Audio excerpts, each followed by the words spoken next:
Assalamualaikum warahmatullahi wabarakatuh. Selamat siang, salam sejahtera untuk kita semua. Selamat bertemu dengan saya.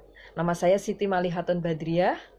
Pada kesempatan yang luar biasa ini, saya ingin menyampaikan tentang jaminan dan hukum jaminan. Ini adalah kali pertama kali untuk pertemuan mengenai hukum jaminan dengan saya.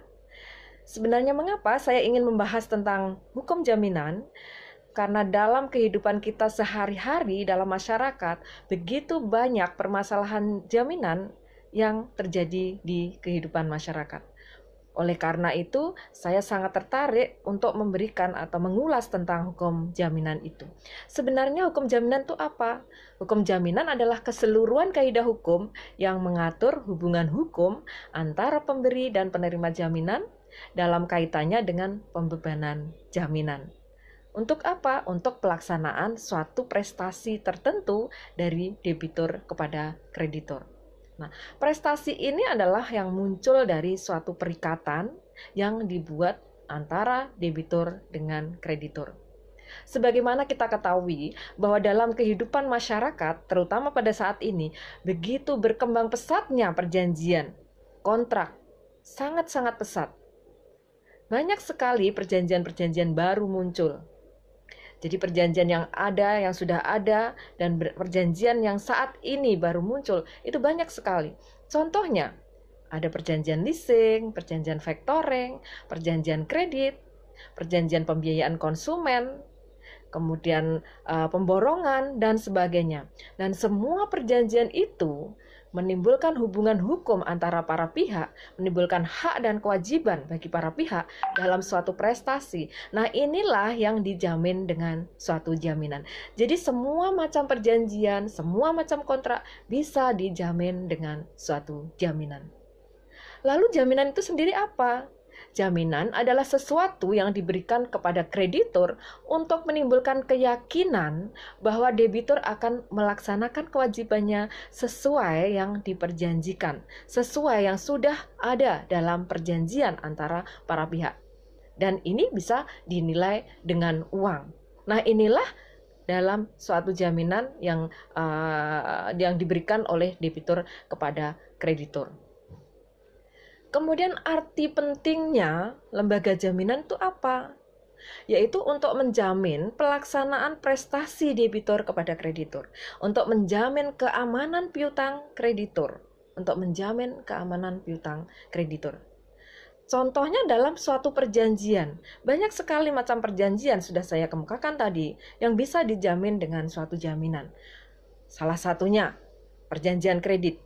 Jadi seringkali orang mengatakan setiap jaminan itu untuk perjanjian kredit. Padahal tidak demikian. Jadi semua macam perjanjian yang menimbulkan perikatan, menimbulkan hak dan kewajiban dalam suatu prestasi. Nah, ini bisa dijamin dengan suatu jaminan. Inilah yang dijamin ya. Jadi semua perikatan, semua perjanjian itu bisa dijamin dengan suatu jaminan. Contohnya salah satu memang perjanjian kredit. Namun tidak menutup kemungkinan perjanjian-perjanjian yang lainnya.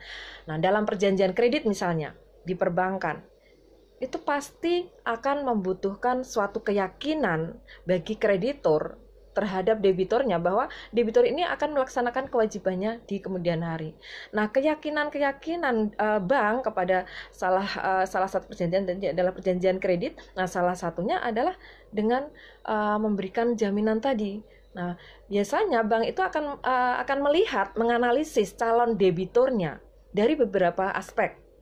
Sebagai contoh, dari wataknya, kemudian dari kemampuan di kemudian hari apakah bisa membayar atau tidak, kemudian modalnya, kemudian salah satunya jaminan, kemudian prospek usaha debitur, itu juga akan dilihat. Nah, dari kelima hal tadi yang sudah saya sebutkan, paling mudah dilihat dan paling mudah dinilai nantinya adalah jaminan, terutama jaminan kebendaan. Nah, itulah mengapa kreditur biasanya menghendaki adanya suatu jaminan. Nah, jaminan ini ada berbagai macam. Secara garis besar, jaminan itu dibedakan menjadi dua. Ada jaminan umum dan ada jaminan khusus.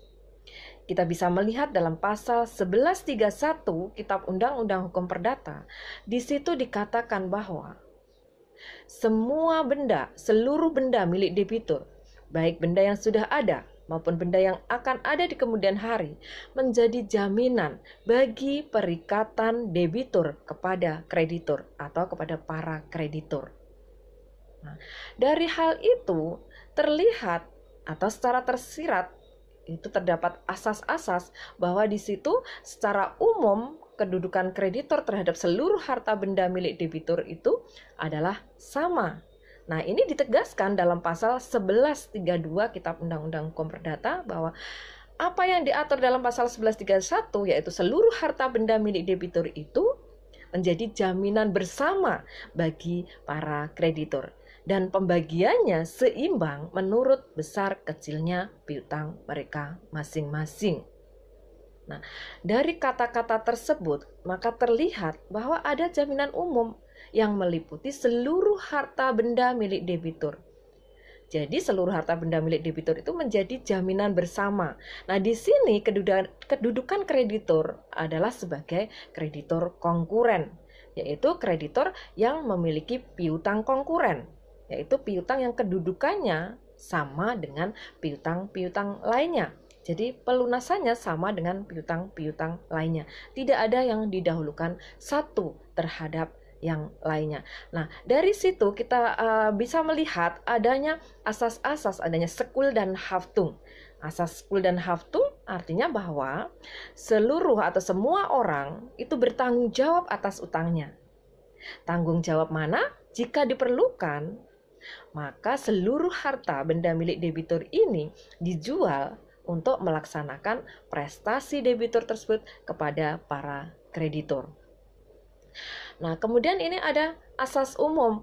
Asas bahwa kedudukan kreditur itu sama, itu asas umum.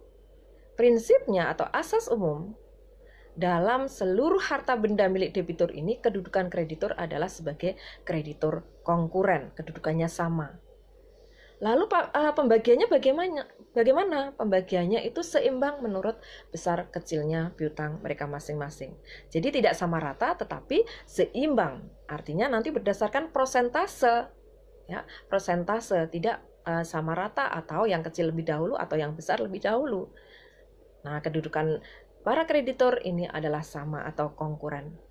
Karena kedudukan kreditor ini sama, maka pada umumnya kreditor itu menghendaki adanya suatu jaminan khusus supaya lebih mendapatkan perlindungan hukum karena dia akan bisa memiliki kedudukan tertentu atau kedudukan istimewa atau preferen. Nah, di sini dalam pasal 1132 ya, ada kata kecuali, ada alasan-alasan yang sah untuk mendahulukan piutang yang satu terhadap piutang yang lainnya. Jadi kalau kita baca keseluruhan pasal 1132, seluruh harta benda milik debitur sebagaimana diatur dalam pasal 1131 menjadi jaminan bersama bagi para kreditur. Pembagiannya seimbang menurut besar kecilnya piutang mereka masing-masing, terkecuali ada alasan-alasan yang sah untuk mendahulukan piutang yang satu terhadap piutang yang lainnya. Nah, alasan-alasan yang sah untuk mendahulukan piutang yang satu terhadap piutang yang lainnya. Nah, dari kata-kata tadi, terkecuali ada alasan yang sah untuk mendahulukan piutang yang satu terhadap piutang yang lainnya. Maka di sini menunjukkan bahwa ada sesuatu yang bisa membuat kedudukan kreditur itu berbeda dengan kreditur lain. Kedudukan kreditur itu lebih diutamakan, lebih didahulukan dalam pelunasan piutangnya daripada kreditor-kreditor lain. Nah, inilah yang dinamakan dengan kreditor preferen, yaitu kreditor yang memiliki piutang preferen, piutang yang kedudukannya lebih didahulukan pelunasannya daripada piutang-piutang yang lainnya. Kreditornya namanya adalah kreditor preferen. Jadi kalau kita lihat dari pasal 1132 KUH Perdata tersebut bahwa ada prinsip umum bahwa kedudukan para kreditor adalah sama, ada asas paritas kreditorium. Jadi kalau ada kedudukan istimewa atau mendahulu atau preferen, ini adalah pengecualian dari asas umum. Nah, kalau kita lihat dari pasal 1131 dan 1132 Kitab Undang-Undang Hukum Perdata, maka kita bisa melihat bahwa ada jaminan umum dan ada jaminan khusus. Nah, jaminan khusus ini sendiri ada jaminan perorangan dan ada jaminan kebendaan. Jaminan perorangan Nah, itu diatur lebih lanjut dalam buku 3 Kitab Undang-Undang Hukum Perdata. Nah, jaminan kebendaan itu ada beberapa macam. Ada gadai, ada hipotek, ada hak tanggungan, ada jaminan fidusia. Nah, perbedaan pokok antara jaminan kebendaan dan jaminan perorangan itu apa? Kalau jaminan kebendaan itu selalu ada benda tertentu yang menjadi objek jaminan. Ini berbeda dengan jaminan perorangan. Di sini bukan orang itu menjadi objek jaminan, itu tidak, tetapi ada seorang pihak ketiga yang menjamin akan melaksanakan kewajiban debitur jika debitur wan prestasi. Nah, itu beda. Pertama itu. Kemudian yang kedua, kalau jaminan kebendaan akan menimbulkan hak kebendaan. Hak kebendaan ini sifatnya mutlak dan juga memenuhi ciri-ciri hak kebendaan lainnya. Ya. Kemudian kalau jaminan perorangan itu menimbulkan hak perorangan dan sifatnya adalah relatif. Jadi hanya bisa digugat kepada orang tertentu yang membuat perjanjian. Nah, itulah beda pokok antara jaminan kebendaan dan jaminan perorangan. Jaminan kebendaan itu ada beberapa macam tadi. Ada gadai, ada hipotek, ada jaminan fidusia, ada hak tanggungan. Ya. Nah, ada beberapa macam. Nah, jaminan kebendaan tadi saya kemukakan bahwa menimbulkan hak kebendaan. Karena menimbulkan hak kebendaan, maka memenuhi ciri-ciri hak kebendaan. Sebagaimana kita ketahui bahwa hak kebendaan itu ada yang bersifat memberikan kenikmatan dan ada yang bersifat memberikan jaminan. Hak kebendaan yang bersifat memberikan kenikmatan yaitu hak kebendaan yang memberikan hak kepada si pemegang hak untuk menikmati bendanya, untuk menggunakan bendanya. Contohnya adalah hak milik. Hak milik. Seseorang yang memiliki hak milik, maka dia bisa menggunakan benda tersebut. Misalnya seorang pemilik laptop, maka bisa menggunakan laptop tersebut untuk keperluan apapun, untuk belajar, untuk perkuliahan, dan sebagainya. Bisa disimpan saja, bisa digunakan, bisa dinikmati. Nah, ini berbeda dengan hak kebendaan yang bersifat memberikan jaminan. Kalau hak kebendaan yang bersifat memberikan jaminan itu tidak memberikan hak kepada pemegang hak tadi untuk menikmati bendanya, untuk menggunakan bendanya. Tetapi fungsinya adalah untuk menjamin pelaksanaan prestasi debitur kepada kreditur. Sebagai contoh, hak gadai itu adalah hak kebendaan yang bersifat memberikan jaminan. Nah, ini tidak memberikan hak kepada pemegang gadai untuk menggunakan benda tadi. Bahkan kalau benda itu kemudian digunakan untuk keperluan sehari-hari misalnya, maka di sini sudah terjadi penyalahgunaan benda gadai. Yang ini bisa mengakibatkan gadai itu menjadi hapus. Nah, ciri-ciri pokok hak kebendaan yang pertama adalah bersifat mutlak. Artinya, bisa dipertahankan terhadap siapapun juga. Ya. Jadi kalau ada hak kebendaan, maka di sini ada hubungan hukum antara subjek hukum atau orangnya. Orang itu bisa orang perorangan, bisa juga badan hukum. Dengan objek hukum. Objek hukum benda tadi ya. Dengan objek hukum yang menimbulkan perlindungan hukum bagi hubungan hukum tersebut. Jadi semua orang harus menghormati adanya hubungan hukum antara subjek hukum dan objek hukum tadi. Tidak boleh mengganggu. Ya. Misalnya dalam hak milik, seseorang memiliki benda, maka tidak boleh orang lain itu merusaknya. Demikian juga kalau hak kebendaan yang bersifat memberikan jaminan. Misalnya hak gadai, ya, tidak boleh ada orang mengganggu karena ini dihormati. Semua orang harus menghormati adanya hubungan hukum antara subjek hukum dan objek hukum tersebut. Itu sifatnya mutlak. Kemudian droit de suit, artinya hak kebendaan itu senantiasa mengikuti bendanya di tangan siapapun benda itu berada. Sebagai contoh, hak jaminan fidusia. Misalnya seseorang memiliki hak jaminan fidusia, meskipun bendanya tidak ada di tangannya, karena dalam jaminan fidusia itu bendanya dikuasai oleh pemberi jaminan, tetapi hak miliknya dialihkan kepada penerima fidusia. Nah, misalnya kemudian karena benda itu ada di tangan pemberi fidusia, oleh pemberi fidusia, kemudian benda itu dijual kepada orang lain, dijual.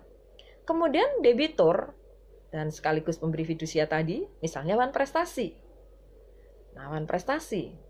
Meskipun benda itu sudah ada di tangan siapapun, misalnya ya, tadi oleh pemberi fidusia dijual kepada A, kepada B, kepada C, kepada D, dan seterusnya sampai Z. Dimanapun benda itu berada, hak kebendaan tadi senantiasa mengikuti. Sehingga jika si pemberi fidusia atau debitur tadi wan prestasi, maka kreditor pemegang jaminan fidusia atau penerima fidusia tadi bisa mengeksekusi bendanya di tangan siapapun benda itu berada. Dan kemudian juga cirinya ada hak revindikasi. Hak revindikasi adalah hak menuntut kembali bendanya.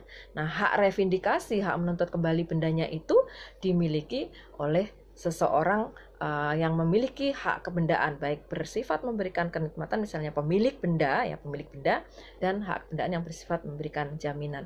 Misalnya hak gadai, seorang pemegang gadai, benda yang dikuasainya kemudian hilang, maka dia bisa merevindikasi bendanya.